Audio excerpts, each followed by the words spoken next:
তো বন্ধুরা V11 Pro officially launch হয়েছে। আমি আগে একটা ভিডিও বানিয়েছিলাম যেখানে Oppo F9 Pro এবং V11 Pro নিয়ে কম্পারিজন করেছিলাম অ্যাজ বেসড অন লিক, কারণ F9 Pro অফিসিয়ালি লঞ্চ হলেও V11 Pro তখন অফিসিয়ালি লঞ্চ হয়নি। তো আজকে অফিসিয়ালি V11 Pro সম্পর্কে কথা বলবো মানে স্পেসিফিকেশন, তার এক্সপিরিয়েন্স সম্পর্কে কথা বলবো। আমি 2-5 দিন ইউজ করেছি ফোনটা, তার এক্সপিরিয়েন্স আপনাদের সঙ্গে শেয়ার করব এবং শেষে কম্পিটিশন ব্র্যান্ডের সঙ্গে একটা ছোট কম্পারিজন করব। তবে চলুন শুরু করি।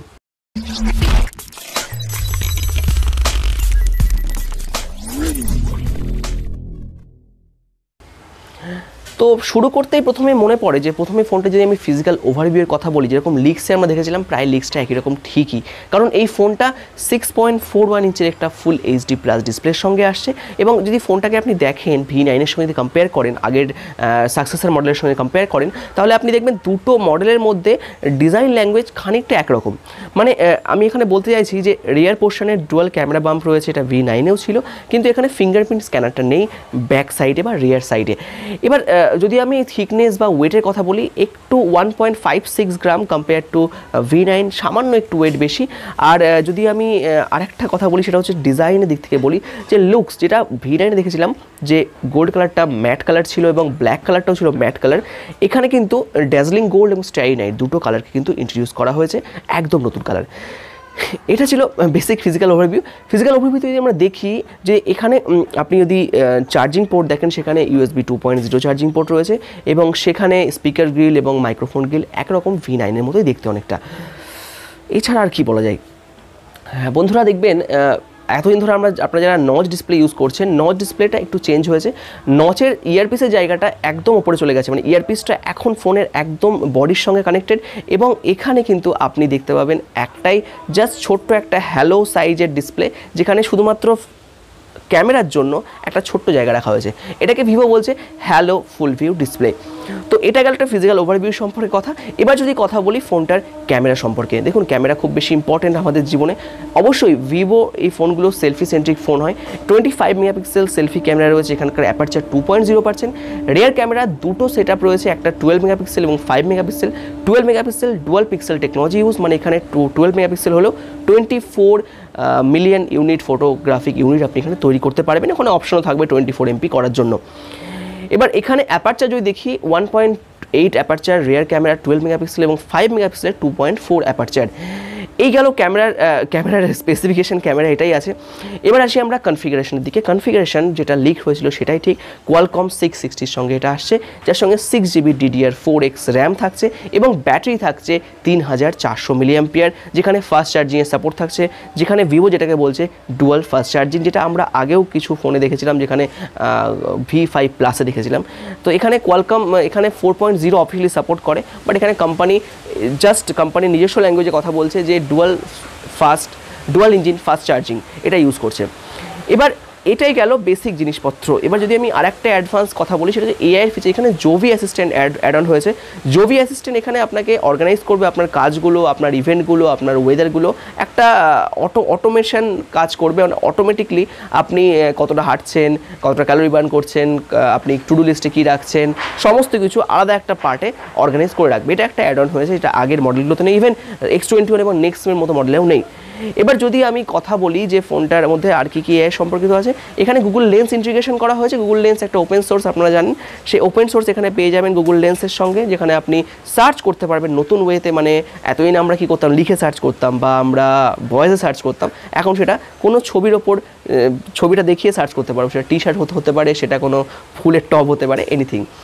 তো এটা ছাড়া এই মোটামুটি গেল ওভারভিউ। এবার দেখুন, যদি আমি এক্সপিরিয়েন্সটা আপনাদের সঙ্গে শেয়ার করি, তখন প্রথম যেটা আমার ফোনটা হাতে নিয়ে মনে হলো যে ফোনটার লুকস ইজ প্রিমিয়াম দেন V9-এর থেকে এর লুকস কিন্তু অনেকটা বেশি ভালো লেগেছে আমার।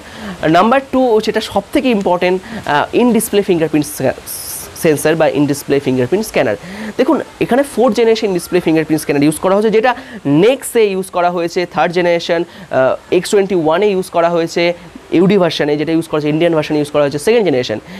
নেক্সটের থেকেও 10% ফাস্টার এবং 50% মোর অ্যাকুরেট। আমি নিজে ইউজ করে দেখেছি, অনেক fast compare to previous generation, যেটা নেক্সটে আপনি পাবেন না।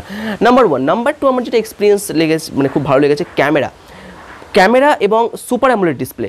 এখানে সুপার অ্যামোলেড ডিসপ্লে থাকার জন্য ক্যামেরার যে ছবিটা দেখছি আমি আরও জীবন্ত মনে হচ্ছে এখানে, এবং 25 মেগাপিক্সেল ক্যামেরা আরও বেশি ডিটেলিং আমাকে দিচ্ছে আগের থেকে, V9-এর থেকেও। রিয়ার ক্যামেরা যদি বলি, এখানে আপনি পুরোপুরি আশ্চর্য হয়ে যাবেন ক্যামেরা দেখলে, কারণ আপনি যদি V9-এ ছবি তোলেন, সেই ছবি দিয়ে X21-এ তোলেন বা নেক্সে তোলেন বা আপনি V11 Pro-তে তোলেন, একই রকম লাগবে। আমি বলতে চাইছি X21-এর যে ক্যামেরা, সেই ক্যামেরা মডেলটাও এখানে রাখা হয়েছে আমার যেটা মনে হচ্ছে। এবং ক্যামেরা কোয়ালিটি এবং ডুয়াল পিক্সেল টেকনোলজির জন্য ছবির ডিটেলিং অনেক অনেক বেশি ভালো। আপনি চাইলে কোনো অফলাইন স্টোরে গিয়ে হ্যান্ডস অন করে দেখতে পারেনি। ক্যামেরার পরে আমার যেটা ইন্টারেস্টিং পার্ট মনে হলো সেটা হচ্ছে যে আমি 3টে ডিসপ্লে বললাম, ক্যামেরা বললাম, এবং ফোনটার যে ওভারঅল অ্যাপিয়ারেন্স সেটা আমাকে খুব অ্যাট্রাক্ট করেছে। Dual fast charging engine, dual engine fast charging যেটা আছে, এটা বারবার উল্টোপাল্টা হয়ে যায়, ডুয়াল ইঞ্জিন ফাস্ট চার্জিং। এটা কি হয়, এটাতে ফোন আমি যেটা ইউজ করে দেখেছি 55 to 60 মিনিটের মধ্যে ফোনটা ফুল চার্জ হয়ে যাচ্ছে, যেটা কম্পেয়ার টু ওপো, আমি জানি না, আমি কিছু ভিডিও দেখছিলাম, সেখান থেকে কিছু দেখছিলাম যে ওপোর সম্ভবত বেশি সময় লাগছে। যদিও ফিজিক্যালি আমি টেস্ট করে দেখিনি, ফিজিক্যাল টেস্ট না করা পর্যন্ত আমি অফিসিয়ালি কিছু বা বলতে পারবো না আপনাকে যে এটা হচ্ছে। বাট ফাস্ট চার্জিং এখানে যেটা ইউজ হচ্ছে ডুয়াল ইঞ্জিন ফাস্ট চার্জিং, অনেক ফাস্ট এবং খুব তাড়াতাড়ি ফোনটা চার্জ হচ্ছে।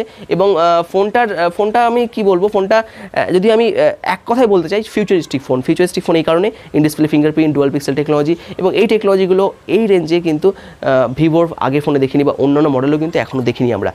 ফোনটার প্রাইস অফিসিয়ালি হতে চলেছে, সেটা হচ্ছে আপনি জানতে আগ্রহী রয়েছেন 25,990, এবং এটি লঞ্চ তো হয়ে গেছে, আপনি দেখতেই পাচ্ছেন প্রাইসটা অফিসিয়ালি অ্যানাউন্স করে দিয়েছে। তো বন্ধুরা, এটাই ছিল আমার একটা ওপিনিয়ন। এবার দেখুন F9 Proর সঙ্গে কম্পেয়ার করি, যদি আমি আগে একটা ভিডিওতে F9 Proর সঙ্গে কম্পেয়ার করেছি, স্পেশালি কম্পেয়ার করেছি লিক্স ভার্সনে। দেখুন এখানে 4-5 জিনিস অ্যাডভান্স। প্রথমত ইন ডিসপ্লে ফিঙ্গারপ্রিন্ট একদম নতুন, যেটা কোনো ফোনে নেই, ওপো F9 Proতে তো নেই। Number 2, super AMOLED display compare to IPS LCD, Oppo F9 Proতে IPS LCD রয়েছে। নাম্বার 3, ডুয়াল পিক্সেল টেকনোলজি, এখানে ক্যামেরা যে 12+5 মানে 24 মিলিয়ন পিক্সেল প্লাস 5 মেগাপিক্সেল, ছবি অসাধারণ কম্পেয়ার টু F9 Pro, কারণ F9 Proতে 2 মেগাপিক্সেল ডেপথ সেন্সিং আমার এতটা ভালো লাগেনি। 25 মেগাপিক্সেল ক্যামেরা যদি আমি বলি, দুটোর ক্ষেত্রে 25 মেগাপিক্সেল ক্যামেরা, সেখানে আমাদের V9 Pro এবং আমাদের F9 Pro দুটো ফোনের মধ্যে যদি কম্পেয়ার করি, ক্যামেরা প্রায় একই রকম লেগেছে, কিন্তু এখানে ডিটেলিংটা অনেক বেশি মনে হচ্ছে V11 Proর ক্ষেত্রে, এবং সুপার অ্যামোলেড ডিসপ্লে আপনার ছবিটাকে আরও চকচকে করে দিচ্ছে। ফোনের পারফরমেন্স যদি কথা বলি, P60 খুব ভালো প্রসেসর, একই সঙ্গে কোয়ালকম 660ও খুব ভালো প্রসেসর। দুটো প্রসেসরের মধ্যে আমি কোয়ালকমকে একটু এগিয়ে রাখছি, কারণ কোয়ালকমের গ্রাফিক্স পারফরমেন্সটা একটু বেশি ভালো কম্পেয়ার টু P60। আর কি বলবো, এটাই। আর ওভারঅল লুকসের দিক থেকে দেখুন, কালার আপনার কাছে ওপো F9 Proতে এক ধরনের কালার, এখানে এক ধরনের কালার, যে কালারটা আপনার পছন্দ সেটা আপনি নেবেন, বাট এটা মোর প্রিমিয়াম। একটা পকেট থেকে বার করবেন, আপনার কালারটা অ্যাট্রাক্ট করবে আই থিঙ্ক, এবং গ্লাস ফিনিশ এটা একদম মনে হচ্ছে খুব প্রিমিয়াম ফোন আপনার হাতে রয়েছে। তো এটাই গেল আমার বেসিক ওপিনিয়ন। আর কিছু প্রশ্ন থাকলে আপনারা কমেন্ট বক্সে করতে পারেন। আরও অনেক কিছু আছে ক্যামেরা ফিচার্সের মধ্যে, ফেস শেপিং থেকে শুরু করে সিন রেকগনাইজেশন, এআইয়ের ফিচার্স ভর্তি এখানে, এবং ফোনটি সত্যি আমি বলতে চাই futuristic in terms of technology. এটা ছিল আমার ওপিনিয়ন। আপনাদের ওপিনিয়ন অবশ্যই শেয়ার করতে পারেন কমেন্ট বক্সে, লিখে পাঠাতে পারেন কোনো প্রশ্ন থাকলে যদি এই সম্পর্কে আপনাদের, এবং আরও যদি কোনো ভিডিও দেখতে চান এই সম্পর্কিত বা কী ধরনের ভিডিও দেখতে চান পরবর্তী সময়, সেটাও লিখে জানাবেন। আজকে এই পর্যন্ত শেষ করছি, আবার দেখা হবে নতুন ভিডিওতে, ততক্ষণে ভালো থাকবেন, টেক কেয়ার, গুড বাই।